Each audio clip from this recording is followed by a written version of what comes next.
Alright, donc le trading floor est une plateforme éducative et n'est pas réglementée par l'autorité des marchés financiers. Il est important de noter que Trading Floor ne gère aucun fonds, n'est pas un fonds d'investissement et ne fournit aucun conseil financier. There you go. Bon, on va partir avec une petite annonce directe de BlackRock. Dire, ah, si, attends, j'ai pas partagé mon écran avec le son. 2 secondes. On recommence, on recommence. Stop share screen. On repart ça, on repart ça.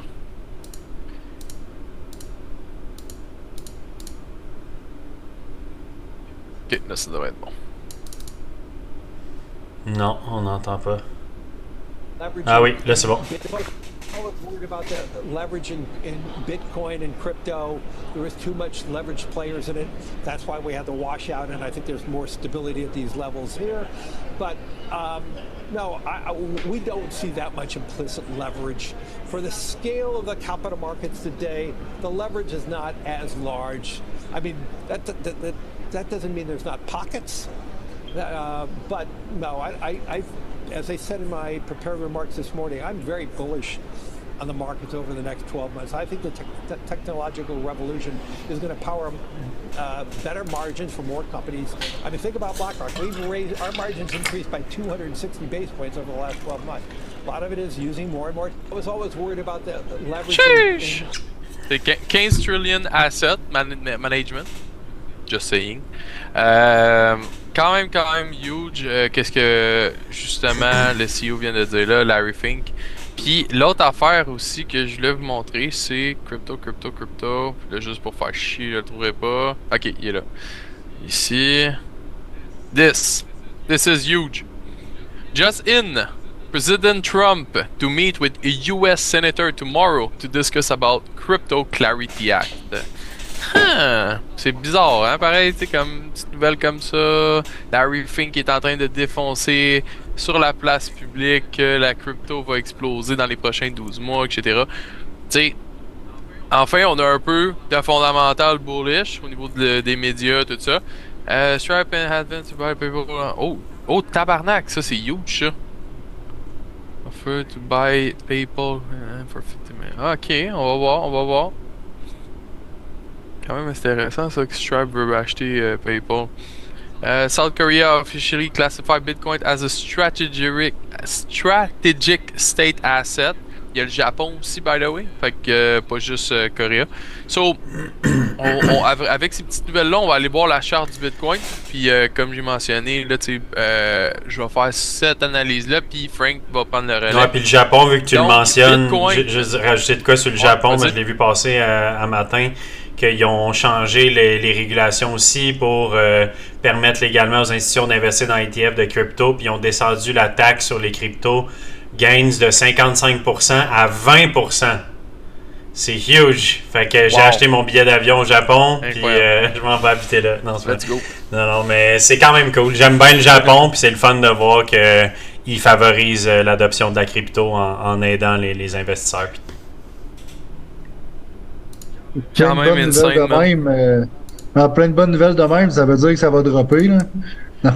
Quand ils veulent qu'on achète, ils vont tous nous liquider, puis après ça va repartir vers le haut. Ok, check bien ça, ok. Fondamentalement, c'est hot. Ok. Au niveau de la TA, qu'est-ce qu'on vient de faire? On vient de toucher une 50 live, ok, sur le daily. On est dessus, là, ok, puis on retrace. So, il y a 2 scénarios à ça, ok, concrètement. Okay. Il y en a 200 ici qui est très proche. Okay. Puis vous vous souvenez quand on parlait de statistiques de dire ok, qu'est-ce qui est le plus profitable par rapport à dire ok, un retracement, on va chercher cette zone-là ou on va chercher cette zone-là. Là, on est pretty much dans le milieu des deux, puis en plus de ça, on est sur un breakout d'un falling wedge. Okay. Habituellement, les falling wedge, ce que ça dit, c'est que quand ça breakout, on est reparti vers le haut. C'est basically, au lieu d'être un bear flag où est-ce qu'on a une pointe vers le haut, puis qu'on a un retracement, qu'on hit un top, qu'on repart, là c'est l'inverse. Tu sais, l'angle du flag, au lieu d'être comme ça, ici, il est inversé. Comme ça. Donc, la raison de ça, ok, on aurait pu avoir ça aussi, là. Sauf que ici, regardez, quand on a le plus bas, ben, il aurait fallu avoir un plus bas, plus haut pour aller chercher justement un pattern de bear flag. So, ici, là, le falling wedge il est en train de se faire casser, puis là, on a un retracement à 50, mais qui est juste à côté. Regardez comment on est direct dessus. Fait que là, ici, c'est quand même très important, ok? Il y a une super belle opportunité, ok? Dans le sens qu'on attend peut-être le petit retracement ici qui a de l'air de vouloir continuer. Justement, la bougie de 8 heures qui va closer dans 53 minutes exactement. Donc, on pourrait avoir un genre de scénario comme ça. Puis là, en plus de ça, on a un méga support qui nous protège en ce moment, qui est vraiment bon. Donc, on pourrait aller se remettre en dessous de notre 21. Puis ça nous donnerait un 2 pour 13, ok? Dans un mode bullish. Faut pas oublier par contre que si on regarde la tendance sur le daily, on est quand même dans une tendance bearish. Donc, c'est vraiment important de regarder ici là, la 50, comment elle va play out. Parce que si elle play out pas avec une cassure, puis que là, on aurait justement un retracement, puis qu'on pourrait justement avoir un nouveau trendline qui pourrait se placer, parce qu'à un moment donné, il va falloir que ça redescende, on va avoir un touch, puis là, on va sûrement faire des bull flags éventuellement, si on repart bullish. Mais c'est important de regarder la 50, comment elle va play, parce que si elle break out pas, puis qu'on n'a pas un mouvement qui est dirigé vers le haut, puis qu'on s'en va vers le retracement de la 200, ben malheureusement, on risque d'aller rechercher les plus bas, puis encore retracer cette zone-là, puis gosser jusqu'à temps qu'on a réellement un mouvement concrétisé, right, de la tendance. Puis là, l'affaire qui arrive, c'est que là, le fondamental commence à rentrer dans la place. Qu'est-ce que je veux dire par là, c'est, tu sais, c'est quand même pas rien demain que genre fucking Donald Trump va s'asseoir avec les sénateurs pour en parler. By the way, je veux juste aller vite sur ce petit celui-là ici, parce que j'en avais parlé la semaine passée, puis là il est en train de faire des beaux plus hauts depuis justement les bottoms. On est déjà rendu à 18%, ce qui est quand même assez solide. Ça c'est Securities, by the way, juste que vous sachiez c'est quoi. C'est les RWA Assets. Yes. Donc ici, ça c'est vraiment la compagnie Securities qui gère au-dessus de 35 billion de real world assets au niveau d'immobilier et tout ça, mais qui est rentré vraiment sur les stock market dans le Dow Jones. Ils ont sonné la belle, ting ting ting. Fait que là ils sont dans le game pour de vrai. Fait que ça c'est exactement la compagnie justement que je vous parlais la semaine passée en lien avec le real world assets sur les stocks et non sur la crypto. Juste j'en parle rapidement parce que je trouvais ça intéressant, je viens de le voir 12%. Donc ici, comme je mentionnais, super important de regarder comment ça va play. Mais s'il y en a qui veulent, mettons, avoir une opinion de trading pour ce soir ou pour les jours à venir, vous pourriez littéralement faire un genre de pattern comme ça. Où est-ce que on pourrait aller chercher en dessous de la 21. Puis là, c'est vraiment un trade là qu'une fois qu'on rentre dedans, guys, là, c'est on continue de travailler, on fait nos affaires, on est en vacances, ok, il arrivera ce qui arrivera, mais c'est un super de beau potentiel, ça, ok. Si le Clarity Act demain il passe, puis tout le kit, d'avoir pris une position un petit peu plus risquée aujourd'hui, parce que on s'entend que s'il n'y a pas de bonnes nouvelles demain, ben malheureusement ça risque de wake out, on va se faire stop, puis là ça va peut-être repartir après. Mais dans une optique où est-ce que demain ça tourne à être positif, ben là ici on a quand même de quoi de solide. Je vais pas en parler longtemps parce que je vais en parler juste un petit peu parce que je n'avais quand même parlé le dernier live, mais je sais que Francis va sûrement en reparler, je suis quasiment sûr.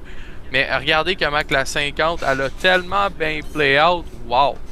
Tu sais, je vous disais ok, on a eu notre retracement, on va aller pogner justement les petites positions ici, on avait un stop loss qui était dans ces alentours là.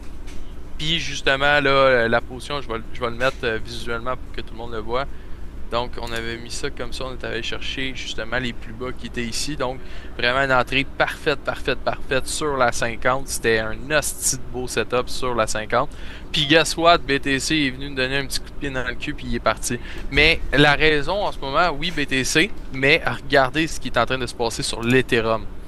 Breakout, esti. Enfin, guys, le final breakout qu'on attend depuis fucking un an, genre pretty much un an pour de vrai, qu'on fait des bear flag, puis c'est la première fois qu'on fait enfin un retracement de double bottom plus un breakout ici qui est en train de se passer. Si ça continue de play out de même, on pourrait revoir l'Ethereum vers un bullish market.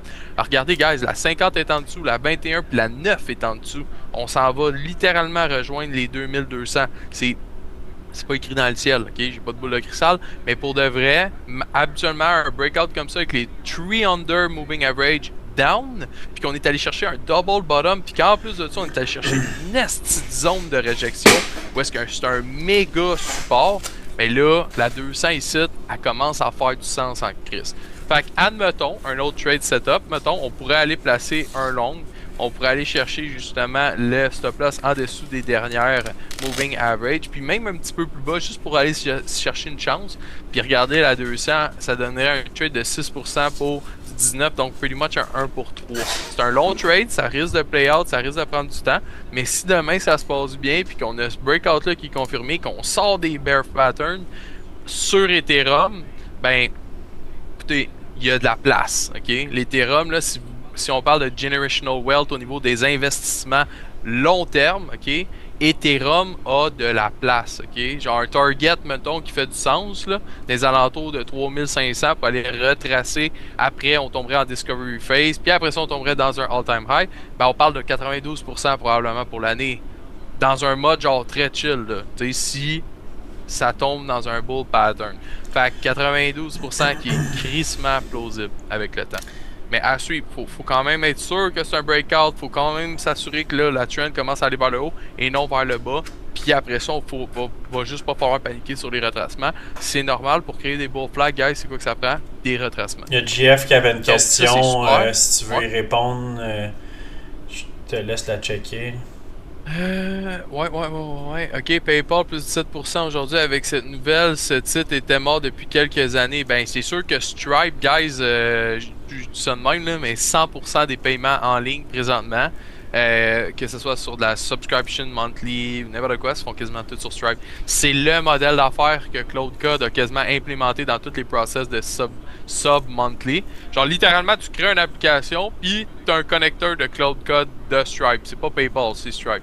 Fait que Stripe fait fucking de cash out. Tu sais, quand je sais pas si ceux qui ont écouté mon podcast au niveau de la monnaie, c'est 2400 milliards de dollars que les payment processing collectent en frais dans leur poche. Allô? 2400 milliards. Fait que, tu sais, ils en ont de l'argent, eux autres. J'ai un peu de difficulté à avoir les confirmations. Est-ce que tu sais la tendance lorsque le daily close? Ce sera pas long. Oh yes, acheter quelques cas de head spot à 1580. Let's fucking go, Hugo, man. Dans le fond, JF, là, ok, pour répondre à ta question, quand tu parles du daily close, on parle de la chandelle qui va se closer d'ici à peu près 46 minutes, 45 minutes. Dans le fond, tu sais, comme ici, là, la bougie verte que tu vois là, ok, qu'est-ce qu'on aimerait voir? C'est une confirmation ici, ok? Close vert. Merci, bonsoir. Pas plus haut, pas plus bas. On y va de même. Par la suite, tu risques d'avoir justement la petite rouge après ça qui va s'installer comme ça. Puis qu'est-ce qu'on veut, là? C'est qu'on veut pas créer de plus bas que ici, puis que ici. On voudrait juste que ça reste là. Pour après ça, justement, avoir un channel. Puis là, par la suite, on serait plus dans des bear flags, on serait dans des bull flags éventuellement. Parce qu'on va avoir des pôles haussiers qui vont nous redonner des retracements, pardon, avec des triple touch. Puis là, on va commencer à faire des pôles, channel, etc. Lentement mais sûrement. En espérant que ce soit pas trop des gros hausses d'un coup. Pour Hugo qui est déjà rentré à 1580, on y souhaite que ça explose. Les coachs Cédric et Hugo vous passent le salut. Yes sir man! What's up? J'ai dû être en CELI, j'ai DCA depuis quelques temps déjà. Bon, mais c'est parfait ça Marc-Antoine. Ouais, ben là, oui, moi, Ethereum, c'est sur ma checklist depuis longtemps là, que je vous en parle. Là. BTC, Ethereum, World Liberty Finance, c'est pas mal dans mes tops. Ensuite de ça. Ça c'est bon. J'ai un peu de difficulté à avoir la confirmation. Est-ce que tu sais qu'il y a une tendance? Ok, mais attends, je vais juste répondre parce que là, je t'ai répondu pour Ethereum, mais sur Bitcoin, ok? Le Bitcoin, là, live, il est sur la 50, fait que c'est super encore risqué parce qu'on pourrait justement retracer vers le bas. Mais ce que je vous suggérais d'attendre, c'est probablement, ben, ok, comme je vous ai mentionné tantôt, il y a un play ici qui se fait, là, ok? C'est un play, là, 100%. Tu veux prendre un risque, ok? Not financial advice, ok? C'est une hostie de zone ici, guys, là, ok? Regardez la zone, juste pour que vous la compreniez, là. Tout ça, là, tout ce bloc-là, là, regardez, il est où? C'est tout notre bloc ici. C'est énorme comme support, ok? Là, on vient de le percer. Puis en plus de ça, on est en train de percer notre falling wedge. Fait que les chances qu'on retombe dans cette zone-là, c'est possible. Mais statistiquement parlant en ce moment, il y a des hosties de bonnes chances qu'on retrace peut-être pas dedans. Parce qu'on a fait aussi un double bottom sur notre falling wedge. So, qu'est-ce qui pourrait arriver concrètement? Je vais juste effacer mes petites lignes. C'est que ça ici, en bas de la 21, c'est un play là. That's it, that's all. Pourquoi? Parce que si on laisse jouer, on risque 2% pour aller en bas de notre support qu'on va avoir perdu. Fait que sur 100 000, on risque 2 000, right? Puis si on gagne le trade, sur 100 000, on fait 13 000 US. Fait que ça commence à être un pas pire crise de beau scénario, ça, là, en ce moment, là. Puis en plus de ça, si les régulations se confirment, puis qu'on s'en va vraiment vers une tendance bullish, ben ça, c'est un esti de beau TP1. Ok. Un tête-épaule inversé, quelque chose qui pourrait arriver. Le tête-épaule inversé, exactement, ça, Francis l'avait déjà, l'avait prédit, justement, là. On l'avait super bien vu. Fait que là, comme ça, boom, here we go, on part. Puis en plus de ça, avec un falling wedge, en plus de ça, avec un breakout de résistance. En plus de ça, c'était une super zone de réjection. En plus de ça, on vient de faire une 50. Fait que tu sais, il y a beaucoup de points clés. Fait que, tu sais, puis j'ai pas... tes blocs mauves, c'est quoi le nom de l'indicateur? Ça fait clean. Mes blocs mauves? Ah, mes blocs mauves, c'est 100% moi, dans le fond, qui les a dessinés depuis bientôt un très long moment, je te dirais. Tous les blocs mauves, là, c'est toutes des zones, dans le fond, de zones de support résistance qu'on a checké, qu'on a analysé avec le groupe, puis qu'on a placé, puis je me suis mis des checkmarks, justement, sur les zones de tendance qui étaient... Parce que le bloc, en soi, c'est une zone. Mais la ligne du haut et la ligne du bas sont tout aussi importantes parce qu'ils ont été très très bien définis avec les lignes qui ont été dessinées du passé. Fait que c'est super important dans le fond de bien les mettre. Puis la raison pourquoi je mets des petits baleines, ben c'est juste pour vous faire rire dans le fond. Fait que non, je mets des petites baleines juste dans le fond pour qu'on sache que quand c'est une zone chaude, donc un piment, ça veut dire pour moi c'est les résistances. Au lieu de mettre mes blocs en rouge et les blocs de support en vert, par exemple, visuellement parlant, ben pour moi, une petite baleine, ça fait juste bien la job. Ça me dit, ok, good, ça va être une zone justement de réjection. Fait que, tu sais, ici, on pourrait dire au lieu, oups, ça va être le piment, parce que, tu sais, c'est simple là, quand même. Là. Regardez. Admettons qu'on irait, pourquoi qu'on dirait que c'est un TP1? C'est simple. Super zone de résistance. Une 200 IME qui va descendre. Breakout de structure qui va devenir justement notre ancien support nouvelle résistance, donc target 1. Puis en plus de ça, tu sais, il va falloir la briser d'une manière ou d'une autre. C'est un range qu'il va falloir passer. C'est une grosse zone psychologique aussi. Ça fait juste bien du sens de mettre ça en rouge puis de se dire ok good, on met cette zone-là en jeu. Puis regardez comment c'était propre. En plus, quand on a eu le breakout du bear flag, puis de la zone, plus des retracements de la 50, 21, puis 9. Regardez le breakout, puis ce qui nous a créé notre nouveau pôle. C'était super propre. Fait que pour moi, c'est pas mal ça, honnêtement. Fait que ça serait un des scénarios. Le scénario bearish est plausible aussi à 100% à cause du retracement de la 50 qui pourrait se faire. Sinon, pour World Liberty Finance, as always, he's my boy.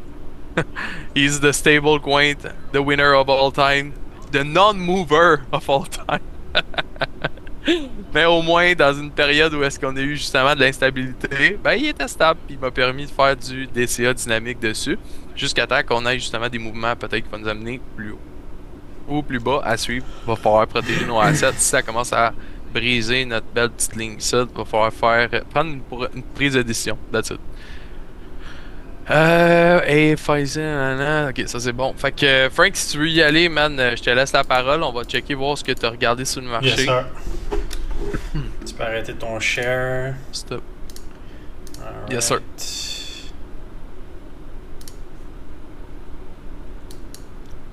Juste move ça. On va aller full screen. Donc, là, j'ai pas mal de lignes, je sais. Là. Ceux qui me suivent, vous êtes habitués, ça fait longtemps qu'on check les mêmes niveaux. C'est parce qu'il y a une FIBO aussi qui est là-dedans. Je vais juste l'enlever pour que ça soit un petit peu plus propre, qu'il y ait un petit peu moins de lignes temporairement. Donc, le dessin du Head and Shoulder inversé que Keisha, tu parlais, je l'avais déjà dessiné depuis un bon bout de temps. Moi, c'était comme ça que je le voyais. J'en ai parlé depuis la semaine passée que si on est capable de briser cette zone-là de résistance, donc on avait la grosse zone en rouge ici qui avait beaucoup de résistance, puis on voit qu'on a eu vraiment de la difficulté à faire des closes au-dessus. C'est arrivé juste une fois, mais c'était essentiellement un fake-out de quelques jours. Puis là, pour la première fois depuis très longtemps, très longtemps, c'est relatif, là, mais depuis plus qu'un mois, on a fait un close en haut de cette zone-là. Puis je disais justement que pour moi, c'est la confirmation d'un breakout de Head and Shoulder inversé si on peut faire un close, puis on l'a eu. Oui, là, je disais qu'on avait quand même une résistance importante à 65 600. Puis j'ai pas changé le dessin, là. Ça, c'est le même dessin de l'autre fois. C'était tout simplement la zone de résistance ici. Mais aussi, si on recule, regardez le nombre de cercles en blanc que j'avais, c'était toutes des zones de renversement dans le passé qui ont été des supports. Donc, c'est sûr que ça va être des résistances importantes. Puis cette zone-là remonte à 2021, le premier all-time high qu'on a fait en 2021. Mais pas nécessairement le premier, là, mais le premier gros all-time high qui a mené à un gros rejet, c'était exactement à ce prix-là de 65 600 environ. Donc, pour moi, en ce moment, on va peut-être range pendant une couple de jours. On va voir, c'est sûr que le Clarity Act, demain, après-demain, peut-être qu'il va y avoir une news par rapport à ça. J'ai vraiment l'impression que peu importe ce qui se passe d'ici la fin de la semaine avec le Clarity Act, on va avoir soit une continuité assez solide ou au contraire un rejet, puis finalement, c'était juste de la grosse spéculation. Je suis pas mal sûr qu'il y a une direction assez forte qui va être prise bientôt, mais entre-temps, on va peut-être range pendant 2-3 jours, peut-être même jusqu'à lundi prochain. Peut-être la news va arriver juste vendredi après que les marchés soient fermés. Donc, on va voir vraiment dans les prochains jours une direction importante. Mais pour l'instant, ça reste que l'info qu'on a, c'est qu'on a eu un daily close en haut de notre grosse résistance. Le bias, pour moi, il se doit d'être bullish à court terme. Tant et aussi longtemps qu'on est en haut de cette zone-là en rouge, je reste bullish. Donc, je reste bullish sur le Bitcoin et sur les altcoins pour la plupart, à moins vraiment que le altcoin, y ait un graphique qui indique le contraire, mais pour la plupart des altcoins, ils vont suivre un peu le mouvement du Bitcoin. Je vais parler d'un short que j'ai pris tantôt. Donc, c'est pas toutes les altcoins qui sont nécessairement égaux à ce niveau-là. Mais ça ressemble à ça pour le Bitcoin. Fait que si on peut justement briser cette dernière zone de résistance-là, oui, on a une petite zone que j'ai tracée ici parce qu'on avait de la résistance à peu près à 67 000. Évidemment, c'est le high qu'on a fait. Je vais la descendre une petite affaire. C'est le high qu'on a fait le 13 juin, donc voilà environ un mois. Pas le 13, excusez, le 15. Donc, c'est une petite résistance partielle, mais c'est pas une grosse résistance. La résistance majeure est vraiment dans cette zone-là, entre 70 et 73. C'est là que je m'attendrais à ce que ce move-là de breakout de Head and Shoulder il se termine puis qu'on ait un rejet plus important. Fait que je passe pas plus de temps que ça sur le Bitcoin. Je vais tout de suite aller sur d'autres choses vraiment intéressantes. Donc, c'est un gros update aujourd'hui parce qu'il y a beaucoup de choses qui sont arrivées depuis la semaine passée qui viennent un peu enligner le fait que je suis bullish sur le Bitcoin et sur les altcoins. La première des choses, c'est ETH versus Bitcoin. ETH versus Bitcoin, c'est historiquement un bon indicateur de alt season. Quand ETH versus Bitcoin est bullish, généralement, l'ensemble des altcoins sont bullish aussi. Quand ETH, c'est ce qui veut dire que quand ETH il performe plus que le Bitcoin, ben ça veut dire qu'on est un peu dans une alt season de façon générale et on a fait un super beau bull flag depuis qu'on a créé un bottom au mois d'avril 2025. Donc ça fait un an de ça qu'on a fait une pole. On a eu un petit bull market en 2025, ça a créé notre pole. Mais depuis septembre 2025, environ, un petit peu plus tard, même qu'on a commencé à vraiment tomber en bear market. Mais essentiellement, à partir de là, on a commencé à retracer ETH versus Bitcoin, puis ça, c'était le bear market. Ça fait 7 mois, 8 mois environ qu'on est en bear market. On pourrait même dire 9 mois potentiellement. Puis là, pour la première fois depuis longtemps, puis je vais refaire ma ligne comme il faut, mais au final, c'est assez clair qu'il y a un breakout. On est en train de faire un close de weekly. Pas un close, mais on est en train de faire une chandelle de weekly en dehors complètement de notre flag pour la première fois. Donc, c'est un bullish breakout. C'est techniquement un setup de home run, s'il y en a qui connaissent le home run. Et en plus de ça, on a une belle divergence haussière qui a été créée avec ça, qui s'est confirmée dimanche passé. Donc, on est en train de faire la deuxième chandelle de momentum positif, qui veut dire que la confirmation elle a déjà eu lieu de notre divergence. Oui, il n'y a pas de momentum positif entre les deux, mais c'est tout comme, étant donné qu'on est allé extrêmement proche de la ligne de zéro. Donc, c'est tout comme si on avait une divergence avec des lower low, mais des higher low sur le MACD qui nous forment une divergence haussière. Donc, ça suggère que si on peut justement closer la semaine, donc dimanche qui s'en vient, tant qu'on reste en haut de notre trendline, bien, on va confirmer le breakout haussier sur ETH versus Bitcoin et ça suggère qu'on pourra avoir un out season de peut-être quelques mois. Ça ne veut pas dire qu'on est back en full bull market ou quoi que ce soit. Même que je m'attends à ce qu'il y ait un événement de capitulation ou quoi que ce soit, peut-être avant la fin de l'année. Octobre, novembre, on en a parlé souvent. On pourrait par contre avoir un été très bullish jusqu'au peut-être septembre, octobre, quelque chose comme ça, voir une grosse out season, un peu comme on a vu en 2025, où les altcoins performent extrêmement bien. Puis peut-être avant la fin de l'année, on a un gros crash. Bitcoin peut-être retourne à 50 000, gros événements de capitulation, tout le monde se fait liquider dans leur long, etc., comme on voit à chaque fin de bear market. Puis ultimement, après ça, on résume la tendance puis on repart en vrai bull market qui est sustain plus à long terme. Puis je veux juste montrer les dernières fois qu'on a eu des gros flags, puis ils ne sont pas tous égaux, c'est sûr, mais j'ai identifié 2 flags, 3 même. C'est sûr que le premier, on s'entend, il n'y avait pas beaucoup de data, mais ça reste qu'on a fait on a commencé quand Ethereum a lancé en forme de flag, on a fait un gros breakout, puis ça a mené à une montée vraiment explosive. Même chose ici, on a fait un autre flag, ça c'est en 2016-2017, ça a mené au bull market de 2017. Après ça, on a eu notre bear market avec le COVID, puis justement, le COVID, c'était l'événement de capitulation qui nous a reparti en bull market pendant plusieurs années. Et c'est pretty much au COVID, un petit peu avant le COVID, qu'on a fait notre breakout de ETH versus Bitcoin. Et à partir du COVID, ben, on a vraiment commencé une tendance haussière pendant une couple d'années. Puis évidemment, après ça, on a eu un top, on a une grosse résistance. Ça a été un bear market. Puis là, on a eu un petit bull market. Fait que ça, c'est juste pour vous montrer la big picture qu'au final, des flag breakouts de l'Ethereum, s'il est réel, le breakout, on peut vraiment repartir et avoir une très belle out season. Et au minimum, un moment où on veut plus long l'Ethereum que long le Bitcoin dans une situation comme ça. S'il y en a qui ont des questions, n'hésitez pas par rapport à ça. Je me prends une petite gorgée de petites secondes.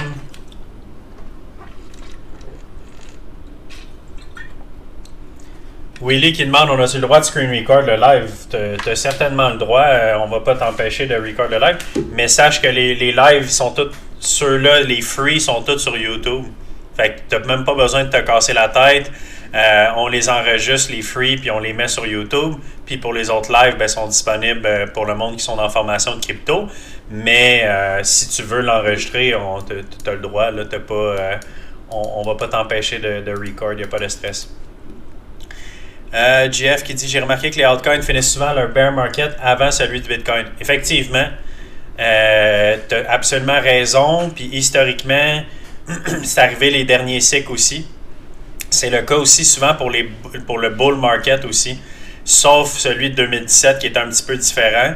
Celui de 2017, il y a eu vraiment de l'euphorie sur les altcoins jusqu'à la toute fin. Mais souvent, quand il y a un alt season ou un mini bull market ou quoi que ce soit, les altcoins vont topper souvent avant le Bitcoin. Donc, les altcoins vont avoir un gros rallye, puis après ça, le Bitcoin va des fois avoir une dernière leg up, puis ça va être là que la drop arrive à partir de là. Puis c'est le cas pour les bear market aussi. Donc, ça se pourrait que, en fait, je dirais même c'est mon opinion. J'ai pas une confiance genre à 90%, mais je vais dire plus que 50% de chance pour moi que la plupart des altcoins ont bottom, et ça, même si le Bitcoin n'a pas bottom. Parce que oui, ce que Jeff dit, c'est vrai. Puis j'ai remarqué ça, j'ai fait cette analyse-là dans les derniers cycles, puis je regardais plein d'altcoins, là, je le ferai pas là pendant le live, là, mais je comparais plein d'altcoins dans le passé avec le Bitcoin, quand est-ce qu'ils ont topé, quand est-ce qu'ils ont bottom. Puis effectivement, les altcoins semblent créer un bottom avant le Bitcoin, quelques mois souvent avant.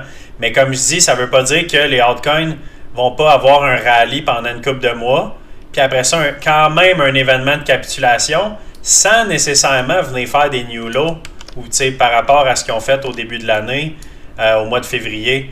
Mais ça se pourrait que le Bitcoin, lui, il vienne faire un new low, créer son bottom littéralement du bear market, puis les altcoins, eux autres, ils ont juste une grosse correction, ils viennent perdre tous leurs gains qu'ils ont fait dans les derniers mois, mais ils viennent peut-être juste retester leur major support, puis après ça, on repart en bull market. Ça, c'est très possible, chose que les altcoins aiment beaucoup faire.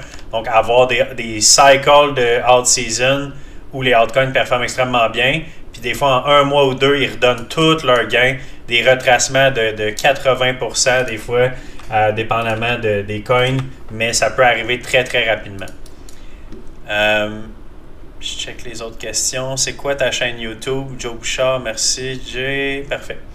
Fait que, ensuite de ça, dans la même lignée que un momentum bullish des out-season puis des altcoins, Total Market Cap.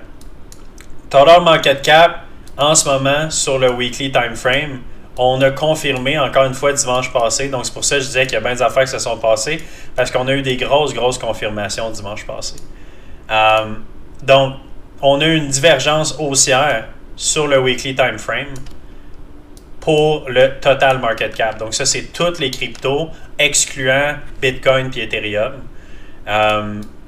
En ce moment, le fait techniquement, c'est pas encore confirmé cette divergence-là, parce qu'on est dans la chandelle du momentum positif. Donc, je vais être spécifique là-dessus. Techniquement, cette divergence-là va se confirmer seulement dimanche prochain. Par contre, c'est une divergence majeure sur l'ensemble des cryptos. En fait, à 2 trillions, excusez-moi, je me suis trompé, ça c'est total 1. Ça, il n'y a pas d'exclusion là-dedans. Donc, ça l'inclut à 2 trillions, ça l'inclut le Bitcoin et toutes les altcoins. Parce que j'ai plusieurs totals, je me suis mélangé un peu. Parce que c'est total 2 qui a fait aussi la même divergence, mais lui, il l'a confirmé la semaine passée. Donc, il y a une petite différence. Au final, c'est semblable. Lui, il exclut Bitcoin, mais quand j'ai vu 2,2 trillions, là, j'ai réalisé que ça, c'est clairement tout le marché de la crypto.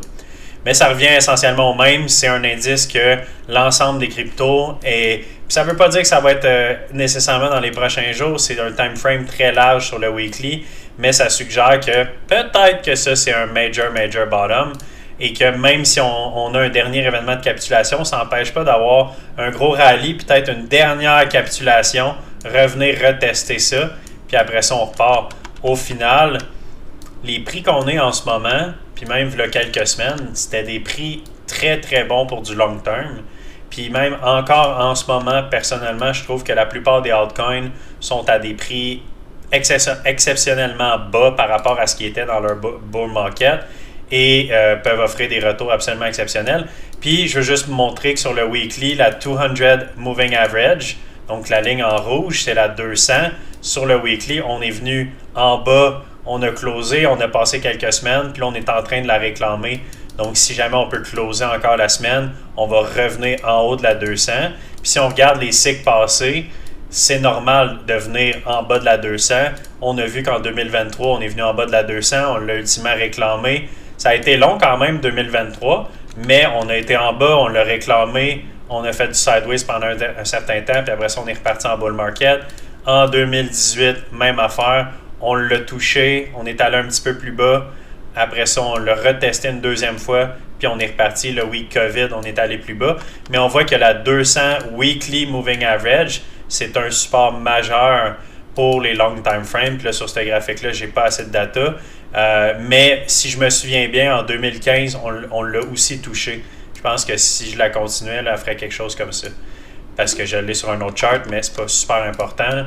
Je voulais juste le montrer que la 200 peut agir comme un major support de bear market, mais que ça fait du sens de venir la tester un peu plus bas.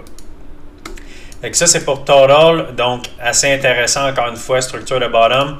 Puis, dernier indice que je veux parler, c'est le USDT Dominance. Donc, en ce moment, l'USDT Dominance, on avait fait un breakout qui était, pour ma part, un peu inquiétant parce que on est allé chercher notre résistance ici, mais on avait closé plein de chandelles en haut de notre grosse résistance qui est la box en vert. Puis je me disais, si jamais USDT Dominance, il break out en haut de ça, puis il fait un new all-time high, c'est un gros bear market qui s'en vient probablement. Mais finalement, on a eu le rejet à la résistance comme on aurait pu s'attendre. Puis les dernières fois qu'on a eu ces rejets-là, ça a mené à des grosses corrections quand même. Donc, est-ce qu'on va voir le même principe? Mais l'indicateur de MACD nous montre que probablement que oui. Pourquoi? Ça, c'est un flag que j'avais spéculé dans le temps. Mais pourquoi? Parce que premièrement, on est en train de faire une grosse divergence baissière sur le USDT Dominance avec le dernier top qu'on a fait en ce moment. Là, je suis sur le weekly time frame, c'est normal. Ce genre de correction-là peut prendre des semaines avant de retracer. Puis ça ne veut pas dire qu'on va retracer puis partir en bear market sur le USDT Dominance, mais ça se pourrait qu'on aille justement la fameuse été bullish ou out season, puis que ça fit avec un bon retracement de USDT pendant une couple, 2-3 mois peut-être, pour après ça peut-être retourner puis faire un dernier bear market. Mais si j'avais à prédire comment ça va se passer dans les prochaines années probablement, en assumant que les cycles de Bitcoin et de crypto ils continuent comme qu'ils ont été dans le passé, je vais enlever ce petit dessin-là, bien, je m'attendrais, puis là, encore là, je n'ai pas de boule de cristal, mais je fais juste spéculer, à ce que, premièrement, on descende les prochaines semaines, qu'on aille un rallye de hard season, parce que c'est ça que je vois dans les graphiques. Après ça, peut-être un dernier événement de capitulation qui peut-être vient faire un new high ou fake out au-dessus pour finir l'année, qui nous amène peut-être vers les 50 000 bitcoins en novembre, octobre, comme dans les derniers cycles, mais au final, créer le absolute bottom du bear market, puis à partir de ça, vraiment créer comme un bear market de USDT dominance pour une couple d'années. Ça se fera pas comme ça, là. C'est juste pour dire que ça pourrait avoir des cycles comme ça, plus en vague, là, mais qu'il y a des bonnes chances qu'une fois qu'on crée le bottom, qu'on parte pendant 2-3 ans de temps vers un USDT dominance qui est bearish, qui évidemment est l'inverse pour la crypto de façon générale. Ça nous donnerait un Bitcoin qui est bullish et l'ensemble des cryptos aussi. Fait que, puis même sur le daily, on voit qu'on a aussi fait la même divergence baissière avec le dernier top est encore plus prononcé sur le daily. Donc ça nous donne, puis est en train de se faire en ce moment, mais on est dans le momentum négatif. Oui, on peut dire que le momentum commence à monter, mais voilà, on commençait à monter, puis là, on est en train de descendre depuis 2 jours. Fait qu'on a eu une grosse bearish engulfing candle directement au moment où on voudrait s'attendre à un renversement.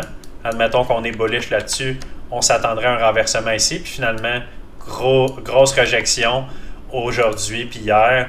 Donc, à suivre de quand même près, parce que si jamais on continue à descendre moindrement un peu, puis on vient closer le daily, ou même le weekly encore mieux, en bas de ces niveaux-là, puis faire officiellement un lower low, c'est un gros signal bullish pour les cryptos qui va probablement fitter avec tout le reste.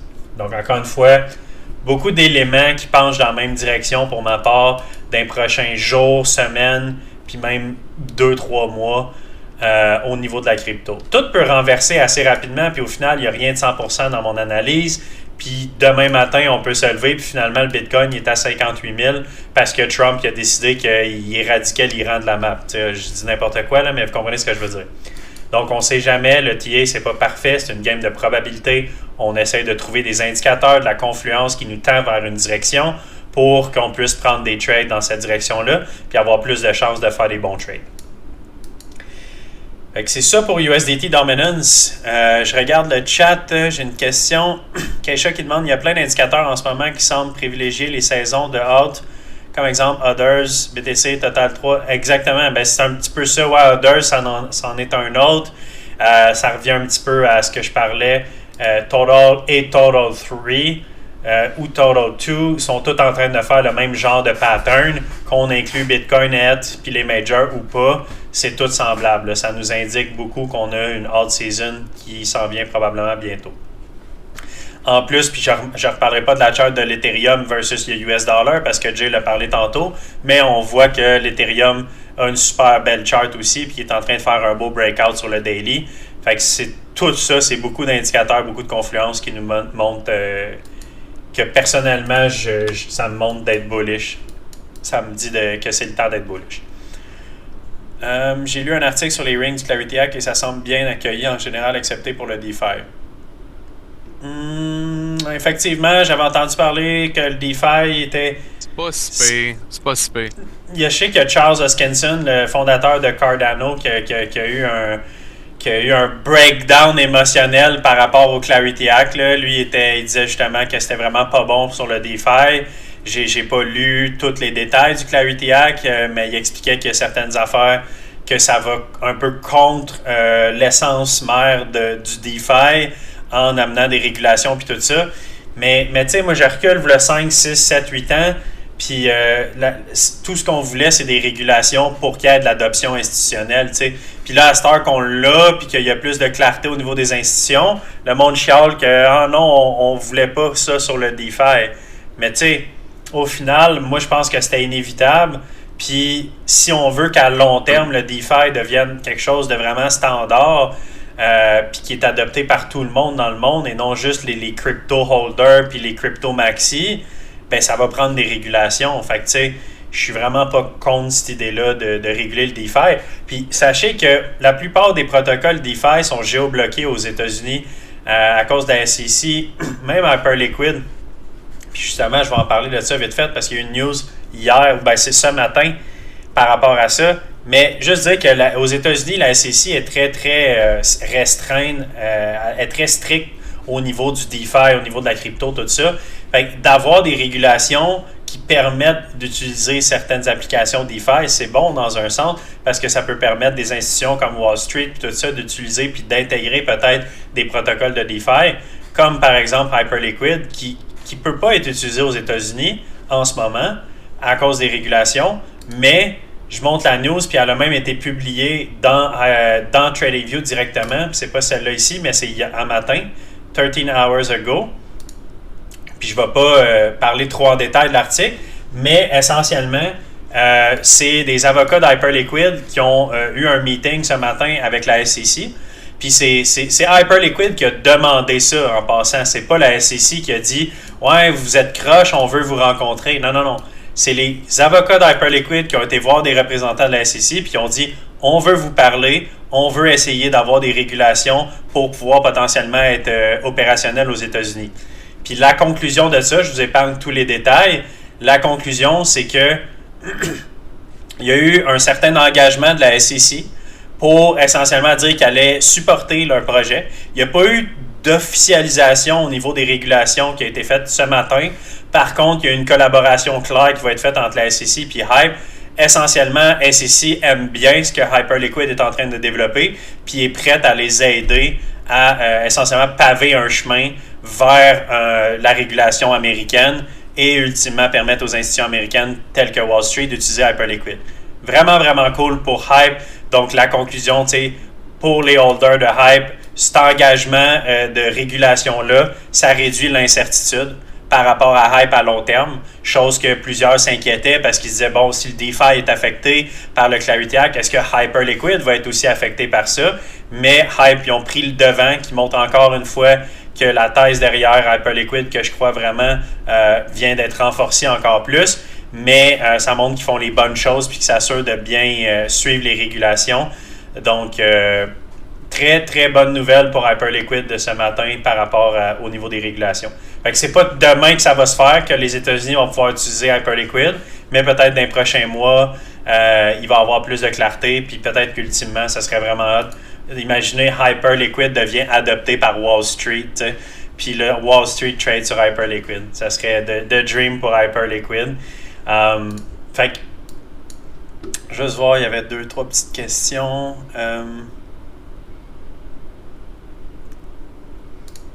Ça parle de Memecoin.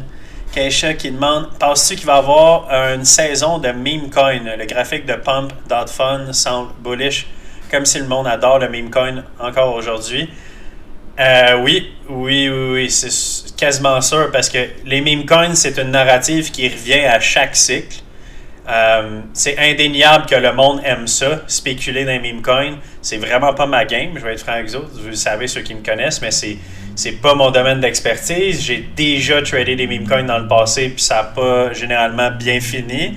Il y a beaucoup de rug pull, il y a énormément de risques à trader des memecoins. C'est souvent pas vraiment de l'analyse technique puis du trading, c'est plus de la spéculation, de rentrer tôt, puis sortir avant que tout le monde connaisse le memecoin, puis c'est de rider du gros hype relié à la communauté, tout ça. C'est vraiment un peu une classe à part que le vrai trading traditionnel. Mais la réalité est que le monde aime ça, les memecoins. Puis c'est une narrative qui revient tout le temps. Contrairement à d'autres narratives qui reviennent, comme mettons le gaming, je donne un exemple, que le gaming, ça a déjà été une grosse narrative, mais ça fait longtemps qu'il n'y a pas une narrative de gaming puis une vraie all-season de toutes les coins de gaming. Meme coin, à chaque cycle, ça revient, fait que je suis pas inquiet que ça va revenir. Puis oui, Pump.fun, on va peut-être le checker tantôt. Il y a eu un bon pump aujourd'hui, no pun intended, mais il a performé bien aujourd'hui, effectivement. Hype est déjà assez fort, alors ça va être super à long terme. Eric qui dit ça. Ben oui, puis genre, je veux dire, ça fait longtemps que j'en parle, mais moi, il n'y a littéralement aucun projet que je suis plus confiant que Hyperliquid à long terme en ce moment. Ça se peut que mon opinion change éventuellement. Mais je parle en dehors de, mettons, Bitcoin et Ethereum. Là. J'exclus toujours Bitcoin et Ethereum là, parce que ça, c'est comme les deux majors. Ça ne va jamais changer à mon avis. Mais en dehors de ça, Hyperliquid, c'est the one pour moi. Je suis extrêmement confiant qu'il va continuer de performer et qu'il va monter en valeur énormément. Puis, tu sais, oui, j'ai des targets à 100, 115, etc.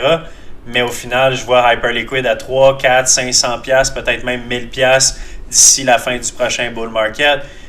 J'ai pratiquement aucun doute qu'il va continuer de performer. Les coins qui performent vraiment bien en bear market ont tendance à performer encore plus en bull market. Donc, il n'y a rien qui nous indique qu'Hyperliquid ne va pas performer pendant un bull market. Gros, Hyperliquid en bull market, j'ai hâte de voir ça. Mm-hmm. Ça risque d'être violent, man. Ça, c'est comme, là, il y a une autre affaire aussi, guys, je vous ai pas parlé de ça, mais tu sais, Robinhood avait sorti son propre token, puis il y avait aussi, tu sais, son exchange, tout ça. Solana a essayé de conquérir un peu le RWS puis tout ça, genre, puis ils ont fail, ok? Puis Robinhood a tellement été agressif qu'ils ont racheté les meme coins sur Robinhood dans leur écosystème, tout ça. Ça l'a grugé quasiment genre comme 20 à 30% man, du volume sur Solana. Fait que peut-être que même le prochain bull market va avoir moins de gossage, de memes pis ci pis ça. Je pense qu'on s'en va dans quoi de pas mal plus sérieux aussi là. Au niveau des régulations, au niveau de genre la technologie, la blockchain, les développeurs, grâce au Clarity Act, qui ne seront plus liés aussi par les contrats ou quoi que ce soit, vont avoir plus de liberté. Pour vrai, ça s'enligne quand même, ça va être cool comme futur, moi je pense. Yes sir, on a commencé à en parler justement un petit peu. Je sais que Jeff il est bien gros dans Robinhood Chain. C'est sorti le 1er juillet, donc ça fait pas super longtemps. Puis il y a des nouveaux projets qui commencent à sortir, donc ça se peut qu'il y ait des nouveaux projets vraiment intéressants à regarder sur Robinhood Chain. Pour l'instant, j'ai checké un peu, il n'y a rien que je suis vraiment épaté.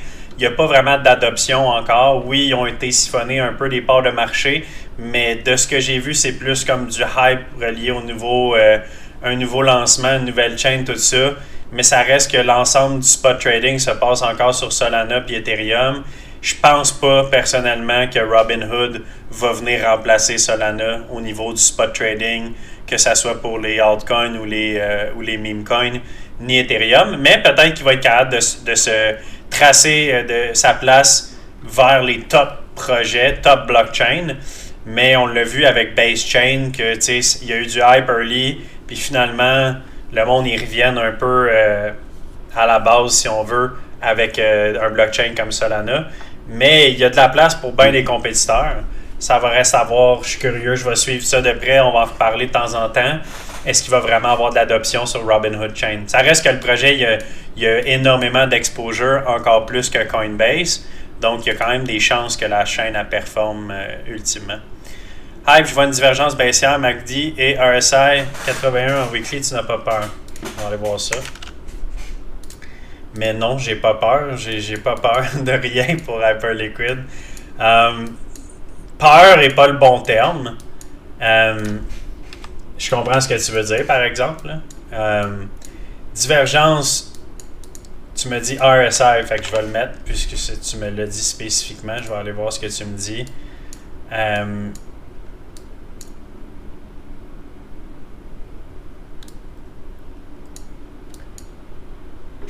Techniquement, oui. Divergence RSI avec un haut RSI. Mais c'est tôt encore aussi. Tu sais, on le voit avec le MACD que oui, on commence à peut-être descendre un petit peu le momentum. Mais puis là, c'est qu'on n'a pas énormément de data. Fait que c'est pas comme si je peux dire dans le dernier cycle, quand ça a fait ça, c'est ça que ça a fait, etc. Mais j'ai vu ça souvent, des MACD qui peuvent descendre un peu. Puis ça se peut que justement, on ait peut-être une correction d'un peu plus longtemps. Puis qu'après ça, on reparte comme ça, faire une autre vague. Puis tu sais, on pourrait faire ça pendant 2-3 ans aussi. Avec peut-être un petit peu de MACD négatif entre-temps. Puis oui, effectivement, il y a eu un moment où on est tombé vraiment overbought, excusez. Puis on a eu quand même une bonne drop de RSI depuis ce temps-là. Mais en ce moment, on n'est plus en territoire overbought. Donc, puis la divergence, elle a déjà play out parce que c'était sur la dernière chandelle. Je vais vous la montrer plus spécifiquement. Là. Je vais enlever cette ligne blanche-là pour qu'on le voit. Si j'enlève mon MACD, on va le voir un petit peu mieux. Puis juste pour reprendre ce que tu me disais. La divergence qu'on a eue, c'était ici, avec ces deux chandelles-là. Donc, oui, on a fait un higher high, sur le prix, mais un higher low sur le RSI. Donc, ça, c'était une divergence à ce moment-là. Ça l'a mené à une bonne correction quand même. On a passé de 77$ à 57$-ish, avec une coupe de cents, évidemment. Là, c'était une drop de quand même 25% qu'il y a eu en l'espace de 2 semaines suite à cette divergence-là. Donc, c'est pas rien. On a eu une correction. Mais ensuite de ça, la divergence est potentiellement terminée. Puis, on a commencé à rallier. On a déjà fait une bullish engulfing candle sur le weekly après ça. Puis, on n'a plus de divergence à partir de là. Donc, le dernier high qu'on a fait sur le RSI, il est lower high, mais on a aussi un prix qui est lower high. Donc, présentement, on n'est pas en train de faire une divergence avec le dernier high sur le weekly. Ça remonte à début juin, la divergence qu'on a eue avec le pic du fin du mois de mai. Fait que rien d'inquiétant. Les divergences, c'est souvent inquiétant juste avant qu'elle arrive ou quand elle est en train de se faire pour dire qu'on va peut-être descendre. En ce moment, ce que je vois, c'est qu'elle a probablement déjà play out. Puis on a déjà eu la correction reliée à ça. C'est rien d'impossible. Ça se pourrait que Hyperliquid il retourne à 50$. Mais ça reste que c'est pas quelque chose qui me stresse non plus pour le long terme. Je suis pas dans aucun trade sur Hype. Fait que c'est pas quelque chose que je vais prendre un trade ou pas par rapport à ça.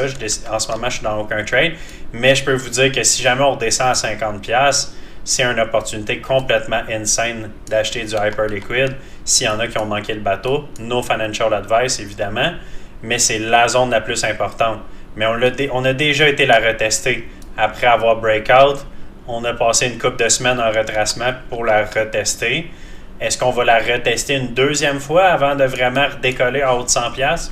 Peut-être, mais pour l'instant, le momentum est un peu plus haussier. Si on regarde les courts termes, ça ressemble pas mal plus à un bull flag que quelque chose d'inquiétant. Puis le flag est assez clair. Si on relie, oui, on a des wicks ici, mais on voit que si on le relie avec les closes, ça fait un flag assez propre avec notre pôle, consolidation. Puis si on peut avoir une résolution au-dessus de ça, ben on peut facilement remonter à des nouveaux time high avec une target d'à peu près 115, qui est ma target vraiment, vraiment importante au niveau de mid-term. Puis je dis mid-term parce qu'à long terme, j'ai des targets beaucoup plus hautes que ça, mais juste tant qu'à être là, je vais en parler. Ça, c'était des dessins que j'avais de là longtemps. Je veux juste voir si je l'avais tracé sur mon autre chart. J'avais une ligne de tendance.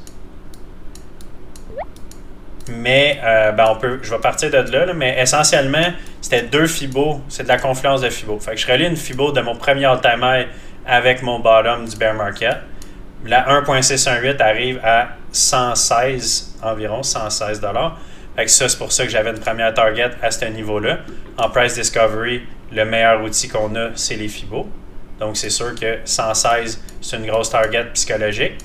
Et j'avais aussi, si j'efface cette Fibo-là, puis je fais la même Fibo, mais je vais juste aller, je vais enlever ces prix-là, parce que ça fait pas mal de stock sur le graphique.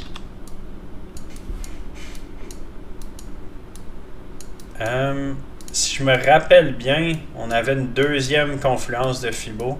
Je vais juste la refaire pour être sûr. Avec le dernier top avec le dernier bottom major qu'on a fait, si on regarde nos Fibo, ça nous amène... C'est la 2 pour 1, fait que c'est pas exactement la même target. Mais il me semble que j'avais une Fibo pas mal plus intéressante que ça. Mais bon. Au final, ce qui est important, c'est la 1.618. qui est la seule Fibo qu'on peut vraiment tracer sur tout le graphique. Puis ça nous amène à 116$.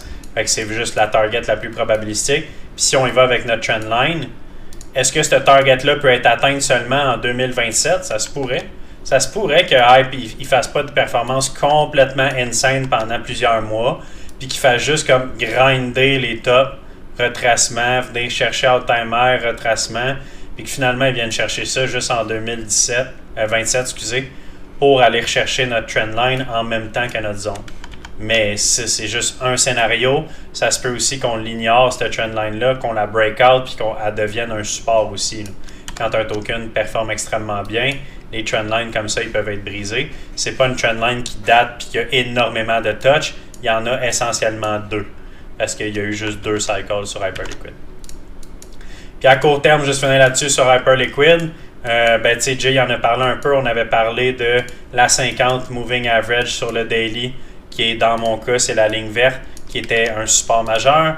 Comme de fait, on a fait un rallye à partir de là, créant ainsi un higher low à partir de notre dernier low significatif. Donc la tendance est toujours intacte au niveau du daily time frame. On est en période de consolidation. C'est la dernière zone qu'on est en ce moment. On a eu un rejet. C'était une golden pocket zone de là quand même assez longtemps. C'était notre retracement ici en 618.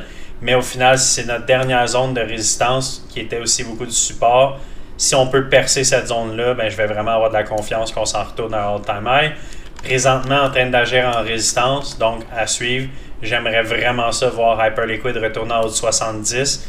Puis si on peut retourner en haut de 70, la prochaine target pour Hyperliquid, pour moi, c'est les 80$ qui fitterait avec la ligne de tendance qui relie ces 2 points-là. Et une résistance qui était la 1.272 Fibonacci du cycle précédent. Donc ça, c'est pour Hyperliquid. Je regarde les charges. Eric a partagé un graphique. J'ai une petite question pour toi, Francis, après. Ouais, vas-y. Ouais, mais dans le fond, c'est juste parce que tu as dit quoi qui a fait réfléchir. Dans le fond, là, quand tu as des divergences de MACD, là, c'est des effets qui sont assez éphémères. Là. C'est plus pour te donner une raison avec une convergence de d'autres éléments que c'est un bon moment de rentrer pour pouvoir tomber dans le positif le plus rapidement possible, puis t'éloigner de ton PNL, puis t'éloigner de ton stop-loss. Ah, ouais, effectivement. Mais c'est pas ça qui te donne c'est pas ça qui va te donner un revirement de tendance. C'est pas. Là, faut quand même tirer avec la tendance. C'est quand même tirer avec le flag. Faut quand même tirer avec le breakout. Puis là, quand t'as en plus une divergence de MACD, tu t'attends à avoir un petit push de plus. Tu sais, là. Exact. Ça reste que la divergence, comme tu dis, ça va toujours être la tendance qui prévaut sur n'importe quoi. Une divergence est souvent indicateur d'un pullback ou d'une résistance. Puis ça fait du sens des fois de prendre du TP ou un TP ou quoi que ce soit. Mais comme tu dis, ça ne veut pas dire qu'il va y avoir un changement de tendance majeur parce qu'on fait une divergence, même si c'est sur un time frame élevé. Surtout quand ta divergence est contre la tendance. Dans le cas de Hyperliquid, la tendance est haussière et est très forte sur les time frames élevés. Donc même si on a une divergence baissière, ça veut dire un pullback, oui, mais est-ce que ça veut dire que Hyperliquid va tomber en tendance baissière? Absolument pas. Là. Au même titre que, techniquement, pour faire l'avocat du diable avec les autres tokens, c'est pas parce que Total Market Cap fait une divergence haussière qu'on repart en bull market. C'est le même principe. Mais ça veut quand même dire qu'il va y avoir une correction. Les probabilités sont très élevées qu'il y ait au moins une correction. Puis cette correction-là peut être un mini bull market ou un all season, mais ça veut pas dire que la tendance, elle va résumer vers haut. Pas résumer, mais qu'elle va repartir vers le haut. Fait que absolument, là, tu l'as bien dit, c'est éphémère les divergences. Puis quand la tendance est vraiment forte, puis ta divergence est contraire à la tendance, des fois ça dure juste 1 ou 2 chandelles, là, puis ça repart tout de suite vers l'autre direction. Fait que ça peut être extrêmement court. Puis même il y a des situations où il n'y a juste pas de pullback, puis que les divergences ils failent, parce que c'est pas 100% des divergences qui vont causer des pullbacks. Il est 8h, fait que je vais arrêter je vais arrêter le recording ici pour limiter ça à 1h pour YouTube, les éditeurs, tout ça. Ça va être plus simple comme ça. Fait que merci d'être venu en ce live du 15 juillet. Tu voulais-tu dire quelque chose, Jay, avant qu'on termine ce live? pour le recording. Man, merci à tout le monde d'être passé encore, as always. Les mercredis, c'est toujours le fun, il y a plus de monde. On est 15 juillet 2026, fait que merci à tout le monde d'être passé. Puis, as always, man, comme d'habitude, moi je suis quitte. Je m'en vais boire les petits dans pas long avant qu'ils me tombent dessus. Fait que, bonne soirée, guys. Ciao, Jay. Fait que moi, je vais continuer comme d'habitude un peu, répondre à des questions. J'ai une coupe de setup de altcoin à vous montrer. Fait que restez si vous êtes curieux. Là, j'ai pris un trade aujourd'hui, justement, on va en parler. Puis faire un petit update sur les trades, puis voir s'il n'y a pas des nouveaux trades à prendre. Fait que j'arrête le recording là.